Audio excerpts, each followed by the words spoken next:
রাজধানীতে Asian development ব্যাংকের উদ্যোগে Tripura institute of transformation war রুমে স্ট্র্যাটেজিক অ্যাপ্রোচ টু ইন্ডাস্ট্রিয়াল ডেভেলপমেন্টের রোড ম্যাপ পুস্তক প্রকাশ করা হয়।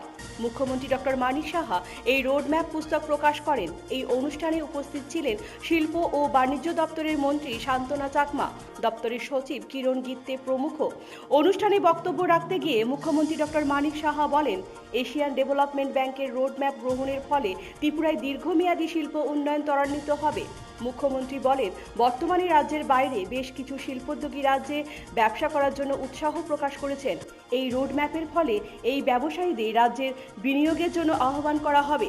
পাশাপাশি তিনি বলেন, রাজ্যে শিল্পের জন্য বর্তমানে অনুকূল পরিবেশ রয়েছে। রাজ্য সরকার চাইছেন শিল্প কারখানা রাজ্যে আরও বেশি করে তৈরি করা হোক। এর জন্য সরকার ব্যবসায়ীদের সব ধরনের সুযোগ সুবিধা প্রদান করেছেন।